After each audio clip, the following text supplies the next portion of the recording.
매일매일 말씀으로 승리하시는 저와 여러분들 되시길 주님의 이름으로 축원합니다.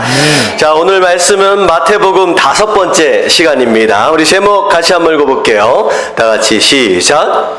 뜸들인 밥은 맛있지만 뜸들인 순종은 시험이 된다. 점심시간이 가까우는데 밥 얘기가 되어지니까 내용을 어떻게 보면 제목만 들어도 감이 좀 오실 것 같아요. 오늘은 순종에 대한 말씀입니다. 자, 지난주 말씀 가운데 여러 가지 우여곡절 가운데 이제 동방 박사들이 예수님을 만나게 됐지요. 그래서 3가지 선물을 드리고 경배하는 장면을 우리가 봤고요. 그런 가운데 사실 경배한 후에는 이 동방 박사가 어디로 돌아가야 돼요? 고국으로 돌아가야 하는데 분명히 헤롯이 뭐라고 얘기했느냐? 그리스도를 만난 다음에 경배한 후에 나도 경배할 수 있도록 내게도 알려달라고 얘기를 했었잖아요. 그래서 동방 박사는 헤롯에게로 돌아가야 하는 상황이었습니다. 근데 꿈에 천사가 나타나서 헤롯에게로 돌아가지 말라. 그래서 그 천사의 말에 순종함으로 다른 길을 돌아서 이제 고국으로 돌아갔습니다.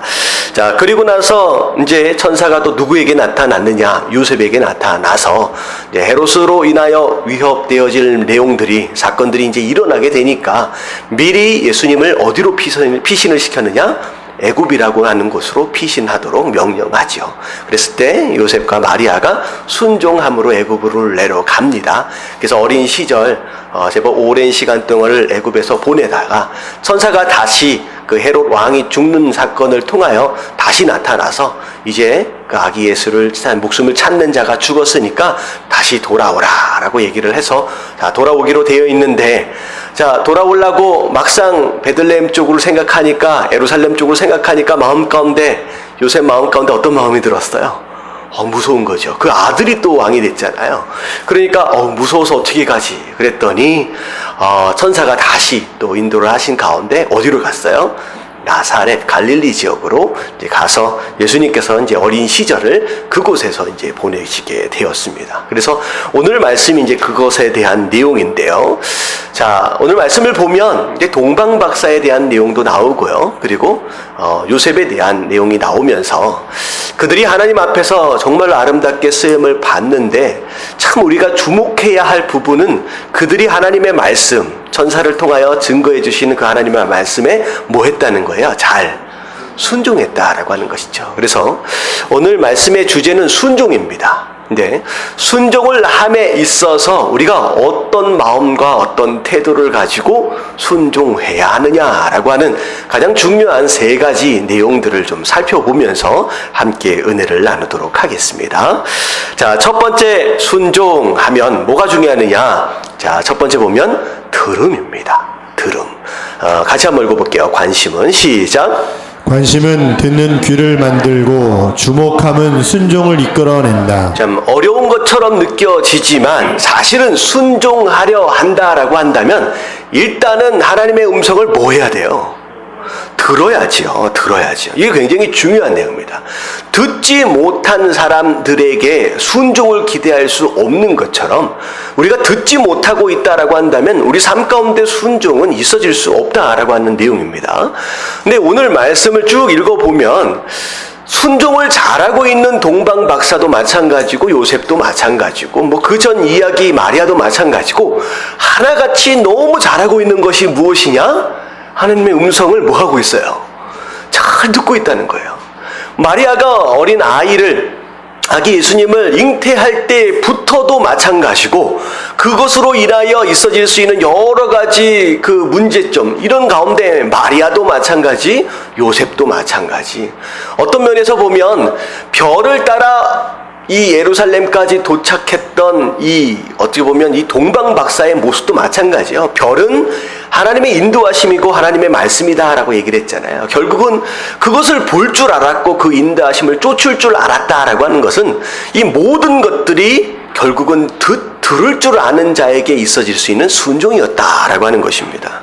그래서 듣는 게 굉장히 중요해요.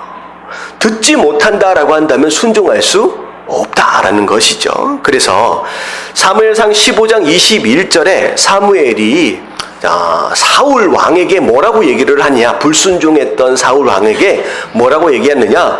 여호와께서 번제와 다른 제사를 그 목소리 순종하는 것을 좋아하심 같이 좋아하시겠나이까? 무슨 얘기냐?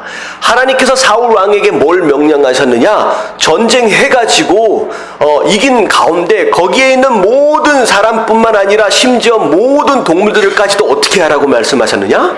다 죽여라라고 말씀하셨어요.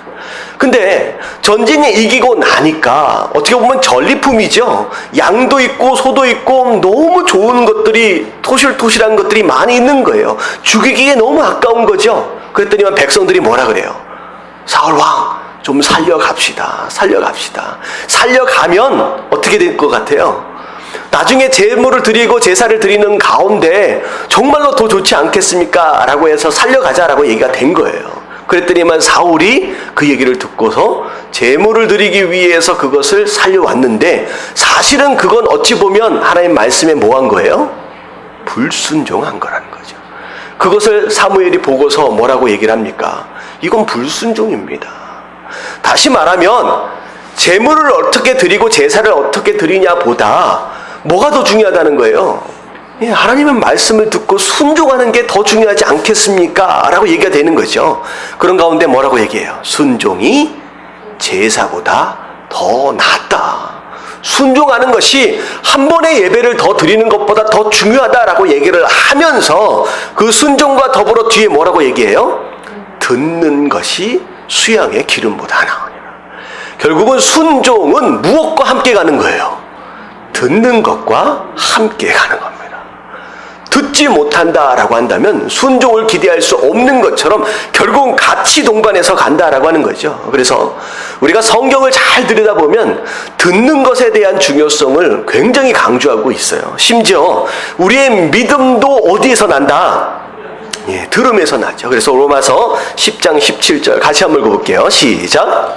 그러므로 믿음은 들음에서 나며 들음은 그리스도의 말씀으로 말미암느니라. 믿음은 어디에서 나느냐? 들음에서 난다. 결국 우리가 믿음으로 말미암아 구원을 받는다라고 했다라고 한다면 믿음이 어떻게 생겨나느냐라고 하는 게 더 중요하잖아요. 결국은 듣는 것에서 난다. 근데 자, 들음은 누구의 말씀을 듣는 것이다? 그리스도의 말씀을 듣는 것으로 말미암다라고 얘기를 하는 거죠. 그래서 들음에 대한 내용들을 굉장히 강조하고 있습니다. 심지어는 우리가 잠언을 통하여 나온 내용들도 사실 마찬가지예요. 잠언을 우리가 이제 잠깐 동안 묵상을 했었잖아요. 자, 그런 가운데 매 장마다 첫 번째 부분에 나오는 명령은 어디에서부터 시작되느냐? 뭐라는 거예요? 하나님의 말씀을 들으라로부터 시작됩니다. 지혜도 중요하고 훈계도 중요하고 명철도 중요하고 너무나도 인생 가운데 중요한 것들이 많지만 결국은 그 모든 것들은 어디에서 시작되어지느냐? 들음에서 시작된다라고 얘기를 하는 거죠. 그래서 잠언 4장 1절 말씀 보면 아들들아 아비의 훈계를 들으래요. 그리고 명철을 얻기에 주의하라. 자, 5장 1절 말씀 같이 한번 읽어볼게요. 시작. 내 아들아 내 지혜에 주의하며 내 명철에 내 귀를 기울여서. 그래서 들으라, 귀를 기울여라. 그리고 다시 같이 동반되어서 나오는 단어는 주의하라요. 자, 주의하라고 하는 것은 영어로 보면요, pay attention입니다. 이건 뭐냐면 주목하라라고 하는 단어와 더불어 관심을 갖는다라는 뜻이죠. 근데 결국은 듣는다라고 하는 것은 하나님 말씀에 관심을 갖는 것, 그리고 그 하나님 말씀에 주목하는 것에서부터 들어짐이 있어질 수 있다라고 얘기되어지는 겁니다. 자, 그래서 우리가 첫 번째 이야기가 되는 것처럼 첫 번째 하나님의 말씀을 들으려 하면 우리 마음 가운데 어떤 마음이 있어야 되느냐? 하나님의 뜻과 하나님 말씀에 대한 관심이 있어야 돼요. 그리고 그 하나님 말씀하심에 대하여 주목함이 있어야 됩니다. 그럴 때 우리가 듣는 귀가 생길 수 있고요. 그리고 그 듣는 가운데 순종할 수 있는 삶의 모습 또한 우리가 기대할 수 있다라고 하는 것이죠. 그래서 어느 때가 되어지든지 어느 상황에서든지 이런 상황과 이런 때에 하나님께서 나에게 뭐라고 말씀하실까라고 하는 그런 마음으로 관심을 가지고 귀를 기울이시며 또 들을 수 있는 저와 여러분들 되시길 주님의 이름으로 축원합니다. 자, 그런 가운데 과연 하나님께서는 우리에게 어떤 통로로 어떤 방법으로 말씀하시느냐라고 하는 것에 대한 내용인데요. 자, 여러 가지 다양한 방법으로 우리에게 삶에 말씀하고 계십니다. 자, 한 4가지로만 제가 정리를 좀 했는데 첫 번째가 무엇이냐? 기록된 말씀이에요. 자, 하나님께서 우리에게 말씀하시는 방법 가운데 첫 번째가 뭐냐면 무엇을 통하여 말씀하시냐? 기록된 말씀, 성경을 통하여 말씀하십니다.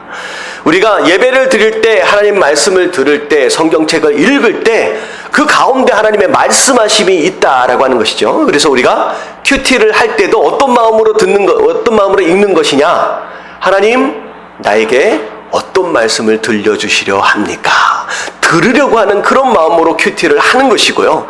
그리고 제가 설교를 하고 그 어느 곳에서 말씀을 듣는다라고 했을 때 하나님께서 나에게 어떤 말씀을 들려주시겠느냐라고 하는 기대를 가지고 들어야 한다라고 하는 것이죠. 그래서 첫 번째는 기록된 하나님의 말씀, 성경을 통하여 말씀하시죠. 자, 두 번째는 뭐를 통하여 말씀하실 것 같아요? 사람들을 통하여 말씀하시죠. 가장 가까운 사람에서부터 좀 멀리 있는 사람까지, 심지어 우리가 들을 만한 위인의 목소리를 통하여서도 그렇지만 정말 3살짜리 아이를 통하여서라도 하나님께서는 다양하게 우리 삶 가운데 말씀하고 계신다는 거죠. 심지어 내 아내를 통하여 내 남편을 통하여 주섬주섬 어찌 보면 지나치면서 들려지는 그런 이야기들 가운데 하나님께서는 메시지를 담아주실 때가 있다는 거죠. 전혀 생각하지 못한 가운데 아내가 한마디 한 내용이 이건 하나님이 나보고 들으라고 주시는 말씀이구나 라고 깨달을 때가 있고요. 심지어는 3살, 4살짜리 아이들이 노는 모습들을 통하여 그들이 한마디 이야기하는 것을 통하여서도 우리가 깨달음을 또 얻을 수 있다라고 하는 거죠. 그래서 아주 우리 주변에 있는 이제 작은 아이들로부터도 사람들을 통하여서도 하나님께서 말씀하고 계십니다. 자, 또 뭘 통하여 말씀하실 것 같아요? 자, 세 번째가 환경 또는 사건을 통하여 말씀하시는 거죠. 우리 삶 가운데 예기치 못하는 사건들이 일어나요. 사고들이 일어나요. 환경 가운데 왜 이런 일들이 일어날까라고 하는 이런 상황들이 벌어졌을 때 하나님께서는요, 그 사건과 사고와 그 환경을 통하여서도 하나님 말씀하고 계신다는 거죠. 그래서 때로는 내가 잘못된 길을 걸어가고 있을 때 하나님께서 환경을 통하여 말씀하십니다. 왜 이런 일이 일어날까라고 하는 그런 상황들을 허락하신다라고 하는 것이죠. 그래서 내 주변에 일어나고 있는 모든 일들은 우연이라는 게 없죠. 다 하나님의 계획과 뜻하심을 통하여서 허락되어지고 있다라고 한다면 주변에 일어나는 모든 사건과 환경을 통하여서도 하나님의 음성을 들을 수 있어야 된다라고 하는 것입니다. 그래서 세 번째는 환경과 사건이에요. 그리고 네 번째가 무엇이냐? 자, 꿈과 환상입니다. 자, 오늘 말씀을 보니까 이 동방박사도 마찬가지고 요셉도 마찬가지고 잠을 자고 있는 사이 그리고 환상을 통하여서도 말씀하고 계시죠. 자, 이런 모습을 통하여 초자연적인 현상을 통하여서도 하나님께서는 말씀하고 계신다라고 하는 것이죠. 그랬을 때 어디에서 어떻게 하나님이 말씀해 주고 계시는지 우리가 항상 경청할 수 있는 그런 마음의 자세, 관심을 가지고 주목할 필요가 있다는 거죠. 근데 중요한 건 뭐냐면 사람들이 이 음성을 들어요, 못 들어요? 잘 못 들어요. 하나님 말씀을 통하여서도 잘 못 들을 뿐만 아니라 주변에서 엄청난 일들이 막 일어나고 있는데도 불구하고 심지어는 주변 사람들은 다 듣고 있는데 누구만 못 들어요. 나만 못 듣고 있는 경우가 많아요. 저 사람에게 왜 이런 일을 허락하시는지 주변 사람들은 다 알아요. 근데 자기만 몰라. 그런 경우가 있다는 거죠. 그래서 잠언에는 뭐라고 얘기하느냐? 8장 1절 말씀 같이 한번 읽어볼게요. 자, 다 같이 시작. 지혜가 부르지 아니하느냐? 명철이 소리를 높이지 아니하느냐? 네, 아무리 불러도 대답하지 않는, 듣지 못하는 그런 인생들이 너무나도 많다라고 하는 것이죠. 근데 중요한 건 뭐냐면 여러분들이 왜 잘 이걸 못 들을까요? 왜 못 들을까요? 우리가 이걸 알아야 돼요. 여러분들 어떤 소리가 들릴 때 그 소리 외에 다른 소리가 막 시끄럽게 함께 울려지고 있다라고 한다면 듣기가 굉장히 어렵습니다. 여러분, 이게 영적인 귀에 대한 내용이에요. 여러분, 영적으로 말씀하고 계시는데 그 말씀을 제대로 못 듣고 있다라고 하는 것은 그 소리 외에 내 삶 가운데 그 소리를 듣지 못하도록 방해하는 시끄러운 소리가 함께 공존하고 있을 때 그런 현상이 일어난다는 거죠. 여러분, 인생이 시끄러우면요, 하나님의 음성을 들을 수가 없어요.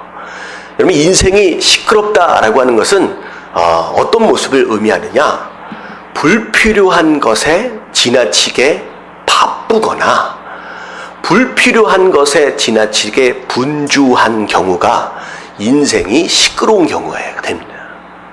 내가 지금 별로 불필요한 것이 있어요. 별로 중요하지 않은 것에 너무 관심을 갖거나 너무 바쁘거나 너무 집착하고 있다라고 한다면 오히려 그 소리들 때문에 하나님이 아무리 말씀해 주셔도요, 듣지 못하는 상황이 벌어진다라고 하는 것이죠.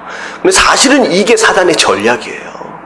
성도로 살면서 그렇잖아요. 이미 성도된 자들이지만 사단은 그 성도들을 유혹합니다. 뭐 하기 위해서? 비록 영혼은 뺏어올 수는 없어요. 하지만 가만히 내버려두면 하나님 말씀 듣고 열심히 전도하고 열심히 사명을 감당해버리면 사단에게 손해잖아요. 그러니까 사단이 이들로 하여금 하나님 음성도 들을 수 없고 사명도 감당할 수 없도록 하기 위해서 인생을 굉장히 시끄럽게 만드는 거예요. 그래서 중요하지 못한 것들을 자꾸 눈에 보여주면서 불필요한 것들을 보여주면서 야, 이것도 중요하지 않느냐, 저것도 중요하지 않느냐, 이거 먼저 해야지, 저거 먼저 해야지, 우리 인생을 계속 바쁘게 만드는 것으로 말미암아 하나님의 음성에 주목하지 못하도록 만든다라고 하는 것이죠. 그래서 우리 말씀을 듣는 가운데 뭘 생각해야 되느냐? 자꾸 하나님의 음성을 듣는데 방해가 되어지는, 장애가 되어지는 내 인생의 시끄러움을 분별할 줄 알아야 돼요. 내가 지금 어디에 집착하고 어디에 주목하고 있는지, 그것이 과연 우선순위에 있어서 중요한 것인지 아니면 무의미한 것인지를 우리가 분별할 필요가 있다라고 하는 것이죠. 그래서 에베소서 5장 15절 16절 말씀 같이 한번 읽어볼게요. 시작. 그런즉 너희가 어떻게 행할 것을 자세히 주의하여 지혜 없는 자 같이 말고 오직 지혜 있는 자 같이 하여. 자, 여기까지요. 지혜 없는 자처럼 살지 말라는 거예요. 지혜 있는 자처럼 살아라 라고 말씀하시는데, 과연 지혜 있는 자는 어떤 사람이냐? 네가 어떻게 행할런지 자세히 주의하래요. 지금 내가 무엇을 하려고 하는지를, 행동을 하기 전에 뭐 하라는 거예요? 생각 좀 해봐라. 그게 진짜 중요한 것이냐는 거예요. 진짜 그게 유익한 것이냐, 하나님과 관계 안에서 하나님의 뜻이냐 아니냐라고 하는 걸 행동하기 전에 먼저 주위에서 생각해 봐라는 거죠. 그리고 나서 16절에 뭐라고 해요? 다 같이 시작. 세월을 아끼라. 때가 악하니라. 세월을 아끼래요. 어떻게 세월을 아껴요? 24시간을 잘 써라, 이 내용이 아니에요. 사실 무슨 내용이냐? 세상이 악하다라고 하는 것은 수많은 유혹들이 있고 방해들이 있다는 거예요. 자꾸 중요하지 않는 것들에 집착하도록 만드는 이런 방해들이 있는데 이게 이 세상이라는 거죠.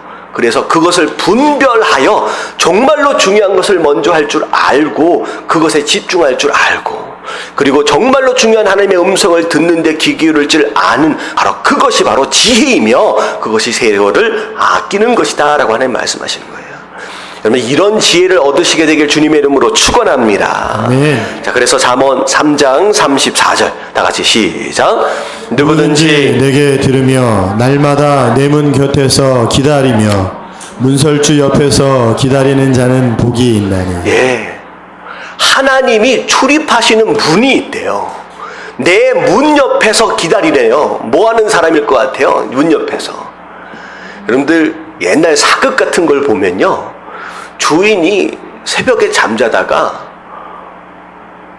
몸이 불편하면 걔 거기 있느냐라고 부르잖아요. 그러면 어디에서 종이 기다리고 있는지 예, 여기 있습니다 라고 나오는 사람이 있어요. 참 신기한 것 같아요. 돌아가면서 불침번을 쓰는 건지 모르겠는데 마치 그런 모습입니다. 문 곁에서 기다린다는 거예요.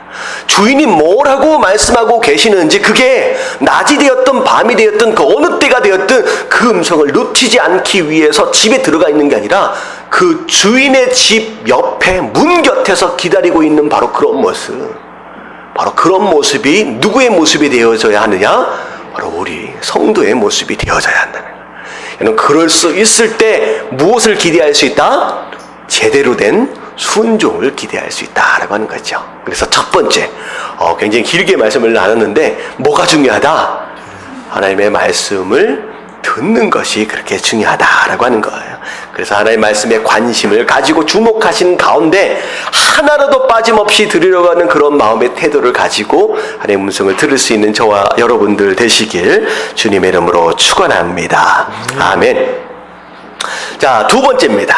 자, 순종함에 있어서 너무나도 중요한 게 있어요. 자, 영어로 써져 있는데 이 정도는 우리가 읽을 수 있죠. 자, 뭐예요?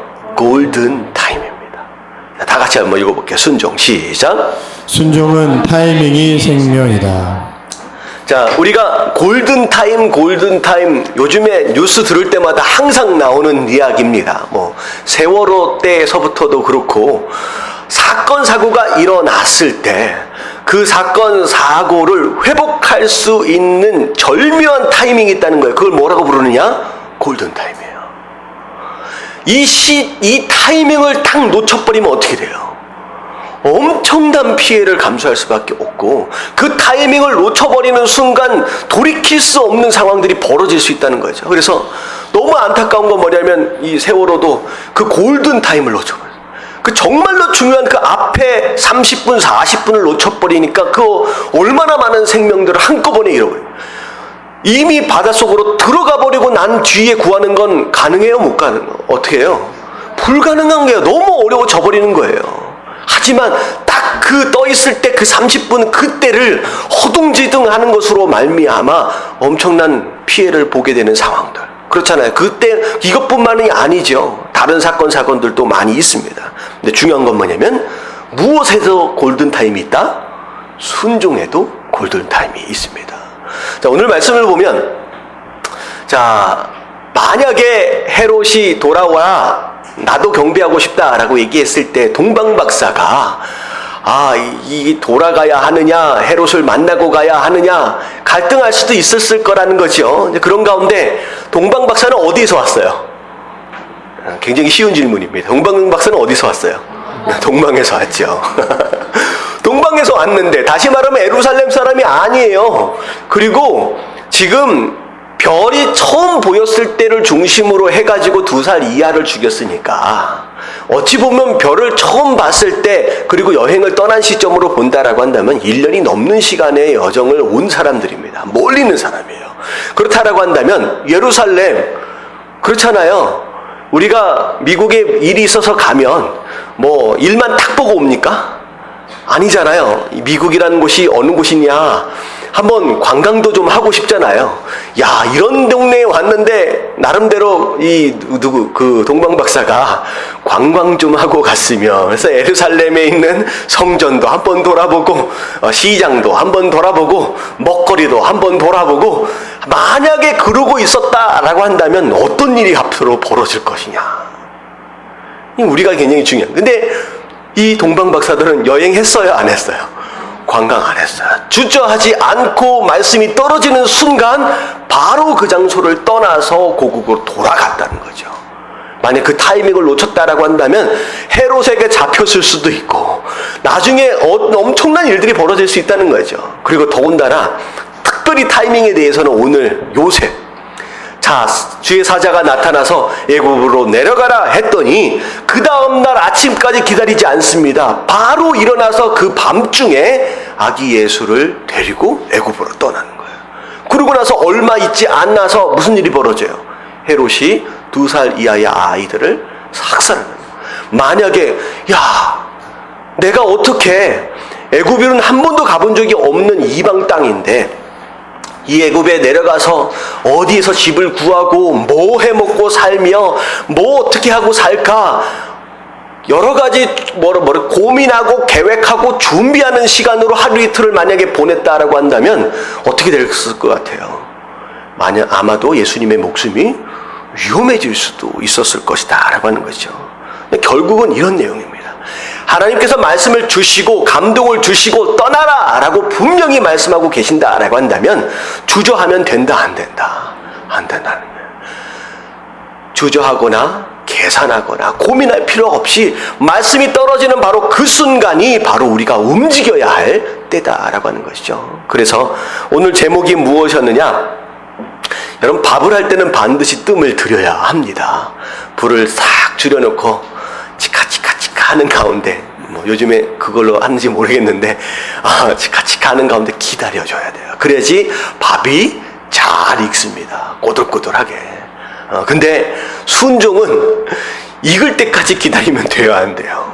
안 돼요. 여러분, 익을 때까지 기다리는 순간, 뜸을 들이는 순간 우리 마음은 어떻게 되어져 있느냐? 시험 가운데로 들어갑니다.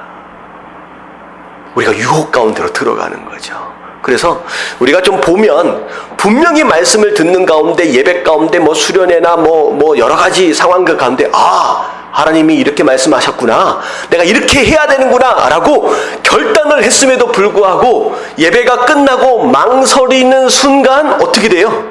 그 결단을 포기하는 경우가 너무 많아요. 그래서 한번 잘 생각해 보세요.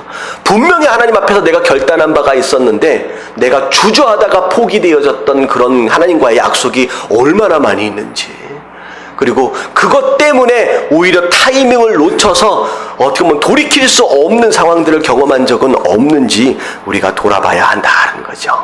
그래서 아브라함, 하나님 나타나셨잖아요. 이삭을 바쳐라 할 때 아브라함 어떻게 바쳤어요? 언제 바쳤어요? 아침 일찍 일어나자마자 짐 싸가지고 떠나는 거예요. 주저하면서 아내에게 만약에 이야기했으면 이삭을 바칠 수 있었을까요? 못 바쳤을까요? 못 바치죠. 하나님의 음성, 그게 하나님의 음성이다라고 여러분들 확신이 되어진다라고 한다면 순종은요, 누군가와 상의해서 할 일이 아니에요. 상의해서 할 일이 아니에요. 분명히 하나님의 음성이다라고 한다면 즉각 순종함으로 말미암아 정말로 그 순종이 순종다워질 수 있는 저와 여러분들 되시길 주님의 이름으로 축원합니다. 아멘. 자, 그래서 타이밍을 놓치면 안 된다. 그래서 순종에도 골든 타임이 있다라고 말씀을 드렸습니다. 자, 세 번째. 자, 세 번째가 무엇이냐? 자, 숫자가 나와요. 100%입니다. 100%. 다 같이 한번 읽어볼게요. 시작. 완전한 순종이 순종을 빛나게 한다. 자, 완전한 순종이 순종을 빛나게 합니다. 자, 어떤 경우는 빛나는 순종이 있고요. 어떤 경우는 빛 바랜 순종이 있어요. 순종을 잘 하는 것 같다가 어느 순간 단 한 번의 불순종으로 말미암아 지금까지 99%의 순종을 어떻게 만들어 버릴 수 있어요? 빛이 바라도록 만드는 경우가 있습니다. 네, 오늘 말씀을 읽어서 순종들을 너무 잘했다라고 여겨질 수 있지만 사실 동방박사도 마찬가지고 요셉도 마찬가지고 아쉬운 점들을 남기고 가는 이런 모습들을 우리가 보게 돼요. 우리가 이 부분에 있어서 좀 짚고 넘어가면서 교훈 삼을 필요가 있습니다. 자, 첫 번째는 동방박사들의 실수입니다. 자, 동방박사는 이제 메시아, 어떻게 보면 왕의 탄생을 무엇을 통하여 처음 알게 됐느냐? 별을 통하여 알게 됐잖아요. 이런 이 별은 하나님의 인도하심입니다. 그리고 이 별은 성령의 인도하심이고 하나님 말씀하심이에요. 자, 처음 출발할 때는 이 별에 주목했어요. 그 별의 인도하심에 철저하게 순종했어요. 여러분, 별은 어느 때 보여요? 여러분, 밤에 보입니다. 그리고 다시 말하면 이 동방박사의 여행은 언제 여행을 하게 되는 거예요? 네, 낮에는 잠을 자는 것이고 밤에 이동하는 거예요. 그리고 그 당시에 오늘날처럼 자가용이 다닐 수 있는 길이 있는 것이 아니라 광야를 건너야 되고 험한 산길을 또 가야 되잖아요.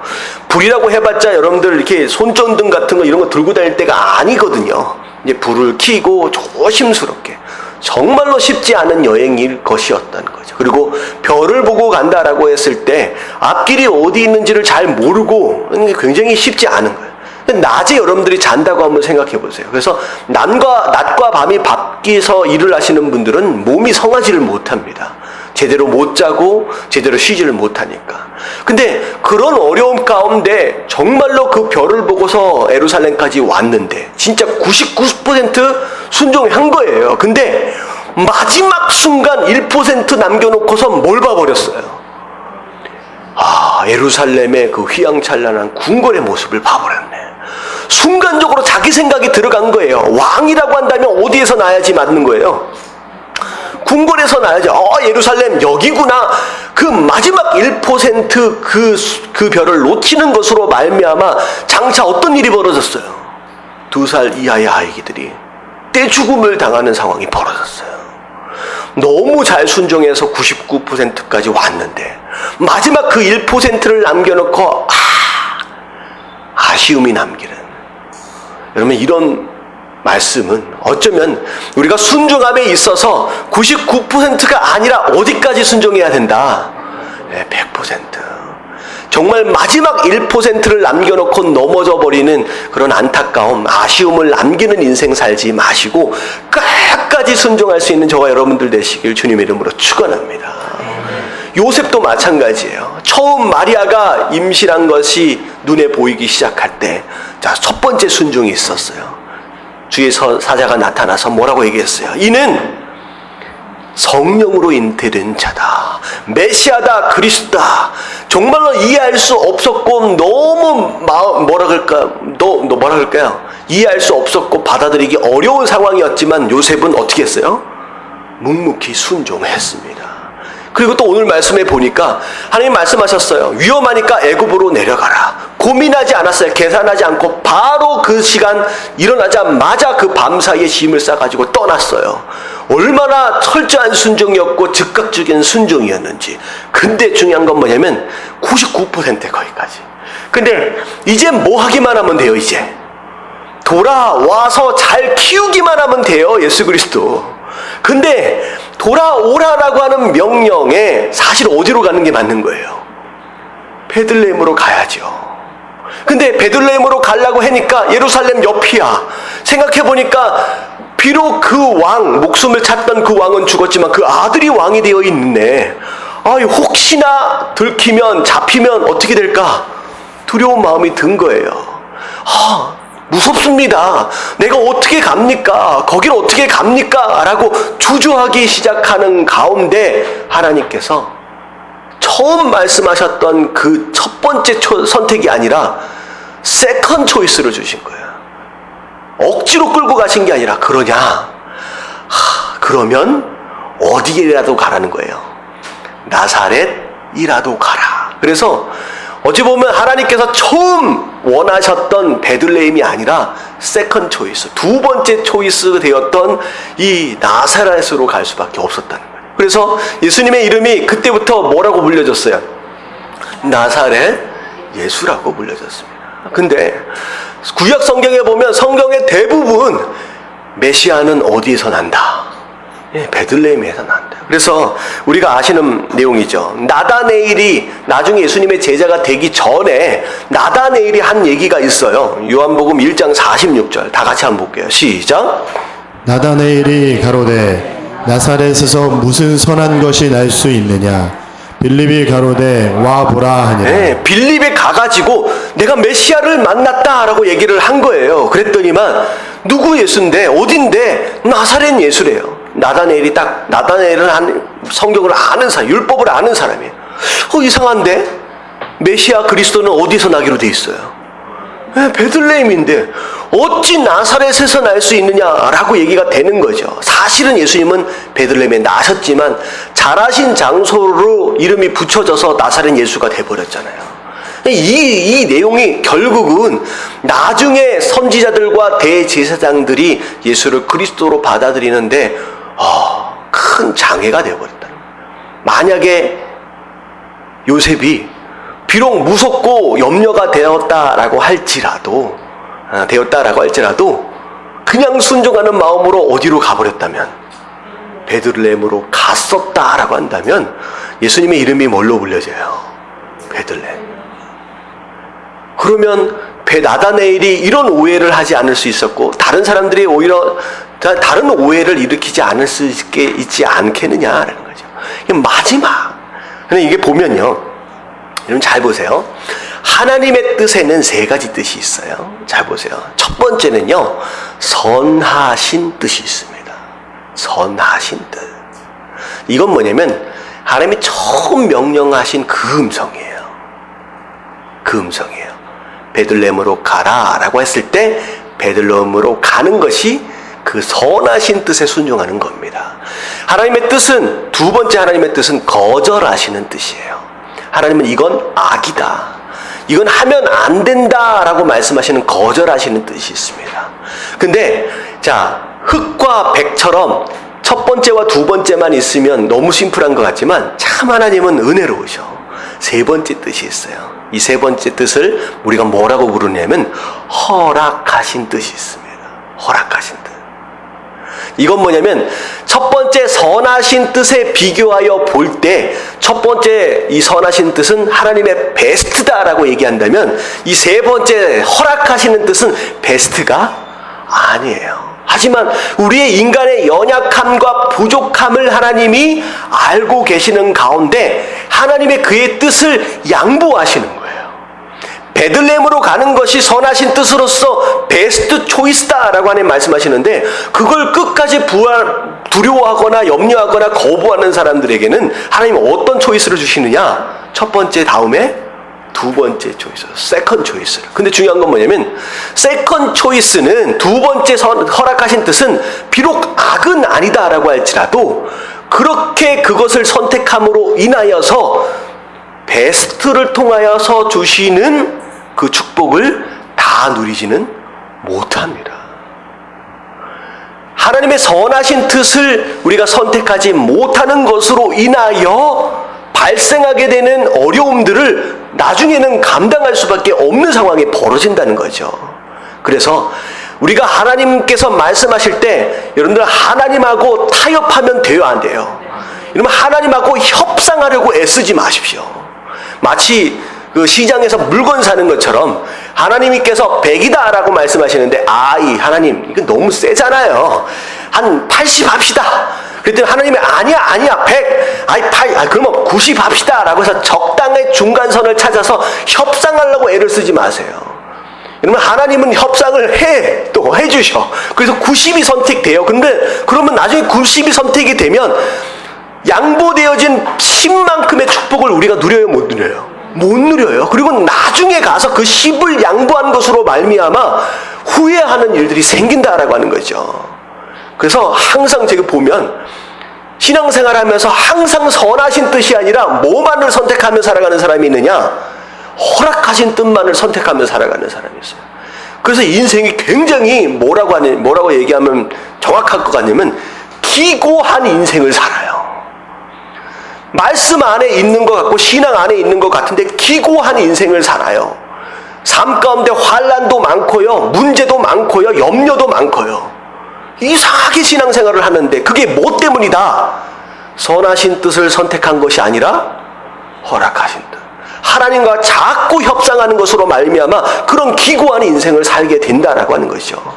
그래서 이왕 신앙생활 할 바에 정말 축복을 누리며 사는 저와 여러분들 되시길 주님의 이름으로 축원합니다. 자꾸 하나님하고 협상하지 마십시오. 시장통이 아니에요, 여기는. 100% 순종함으로 말미암아 축복을 누려야 합니다.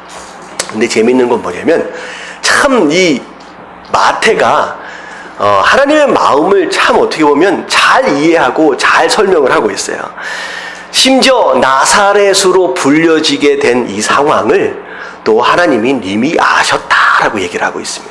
자, 보세요. 23절이니까 보니까 나사렛이라고 하는 이제 동네에 와서 사니 이는 선지자로 하신 말씀에 나사렛 사람이라 칭하리라 하심을 이루려 하심이라. 이 얘기는 뭐냐면 요셉이 100% 순종하지 못하고 양보하는 것으로 말미암아 베들레헴 예수가 아니라 나사렛 예수로 불려질 수밖에 없었다라고 하는 이 상황까지도 누구는 알고 계시는 거예요.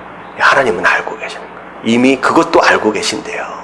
그래서 제가 과연 도대체 이 선지자의 예언이 어디에 나와 있을까? 눈을 씻고 찾아봤는데 이 말씀이 어디에 나와 있느냐? 나사렛 예수로 불려질 것이다 라고 명확하게 나와 있는 말씀은 찾을 수가 없었어요. 근데 비슷하게 나와 있는 말씀이 이사야 9장 1절 말씀입니다. 전에 고통당하던 자에게는 흑암이 없으리로다. 옛적에는 여호와께서 스불론 땅과 납달리 땅으로 멸시를 당하게 하셨더니, 자, 스불론과 납달리 땅은요 갈릴리 옆에 있는 동네 땅이에요. 자, 근데 어찌 보면 이방인들의 땅으로서 멸시당하고 무시당하는 땅이었어요. 근데 후에는 해변 길과, 이건 뭐냐면 해변은 어떤 해변을 얘기하고 있느냐?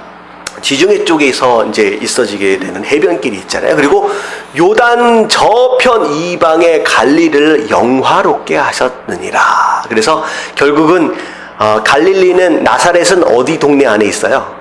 갈릴리 동네 안에 있습니다. 그래서 결국은 갈릴리를 통해, 갈릴리 안에 있는 나사렛, 결국은 그 동네가 영광을 받을 수 있을 것이다 라고 하는. 근데 한번 잘 생각해 보세요. 여러분들 이거 보고 나사렛 예수라고 불려지는 게 맞아요? 아니면 베들레헴 예수가 더 맞아요? 애매모호한 거예요. 그래서 어정쩡한 순종이 있어지게 된다면 많은 사람들을 더 어렵게 만들 수 있다라고 하는 것들을 좀 보면서, 물론 하나님 다 아시는 가운데 이런 말씀도 허락하셨지만, 자, 99%가 아니라 몇 퍼센트?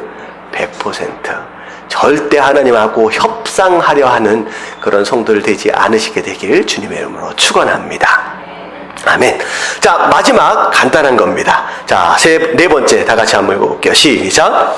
불순종은 오히려 대적자를 만든다. 자, 순종하라 라고 얘기를 하니까, 순종하지 못하는 상황들 가운데 적당히 살면 그래도 괜찮겠지라고 하는 그런 유혹들이 있어요. 그러니까 순종하는 게 사실 쉽지가 않잖아요. 근데 중요한 건 뭐냐면, 불순종은 불순종으로 남아있지 않아요. 절대 불순종은 불순종으로 남아있지 않습니다. 결국은 불순종은 무엇으로 발전하게 되느냐? 대적자로 발전하게 됩니다. 자, 오늘 말씀을 이렇게 보면 헤롯 같은 경우도 지난주 말씀이죠. 대제사장도 마찬가지고 하나님의 말씀을 알았어요. 들었잖아요. 메시아가 이제 오신 거구나. 하나님의 말씀을 알고 들었음에도 불구하고 그 말씀을 믿고 그 말씀을 믿은 것에 합당한 반응, 합당한 순종이 있어지지 않으니까 헤롯은 어떻게 하려고 했어요? 예수님을 죽이려 했어요. 대적자가 되는 거예요. 그 당시 어찌 보면 대제사장들과 서기관들도 마찬가지고, 비록 죽이는데 참여하지 않지만 죽이는데 도움을 주는 사람이 되었고, 결국은 나중에 예수님이 30년 후에 이들이 어떤 모습으로 변해버려요? 예수님을 죽이려 하는 자가 되어버립니다. 이건 뭐냐면, 말씀을 들었어요. 근데 그 말씀을 믿지 않고 순종하지 않는 사람은 순종하지 않는 것에 머물러 있는 것이 아니라 결국은 그 자들이 적 그리스도들이 됩니다. 대적자들이 됩니다. 그래서 가룟 유다도 마찬가지예요. 예수님의 제자들 안에 있었지만 믿지 않고 순종하지 않으니까 예수님을 뭐 하는데 수고해요? 예수님을 팔고 죽이는데 수고하는 자가 되어버린다라고 하는 것이죠. 그래서 요한복음 8장 37절에 보면 이런 말씀이 있어요. 예수님을 계속 모함하고 어렵게 하고 죽이려고 하는 대제사장들과 서기관들을 향해 뭐라고 말씀하시느냐? 나도 너희가 아브라함의 자손인 줄 안대요. 너희가 혈통이 어디에서 난 줄 안대요. 근데 내 말이 너의 속에 있을 곳이 없으므로, 이 얘기는 무슨 뜻이냐? 내가 아무리 얘기해도 듣지를 않는 거예요. 그리고 믿지를 않는 거죠. 그리고 순종 자체는 기대도 할 수 없는 거죠. 그런 마음을 가진 자들, 말씀이 있을 곳이 없기 때문에 결국은 나를 어떻게 하려 한다? 죽이려 하는구나 라고 얘기를 하는 거예요. 결국은 순종하지 않는 자들은 대적자가 됩니다. 그래서 마지막 때, 지금도 마찬가지죠. 반기독교 운동에 열정을 내고 있는 사람들의 대부분은 뭐였던 사람들이에요? 다 기독교인들이었던 사람입니다. 말씀을 듣고 어떻게 보면 말씀을 듣고 믿고 순종하는 중심에 서 있지 않고 언저리에 돌아다니는 사람들은 결국은 반기독교인, 적 그리스도인들이 될 수밖에 없다라고 하는 거죠. 여러분, 교회에서도 마찬가지예요. 제가 잘 보니까 교회 안에서 뭐 해야 합니다, 뭐 해야 합니다, 뭐 해야 합니다, 여러 가지 운동들을 하잖아요. 뭐 새생명 운동이라든지 무슨 운동이라든지. 여러분들, 그것에 순종하는 사람들이 있고요, 순종하지 않는 사람들이 있어요. 근데 순종하는 사람들은 당연히 그런 열심과 그런 열정으로 인하여 교회를 아름답게 세워가는데, 순종하지 않는 사람은요, 순종하지 않는 것에 머물러 있지 않아요. 나중에 결정적인 순간 그 자들이 교회를 대적하거나 교회를 정말로 어렵게 만듭니다.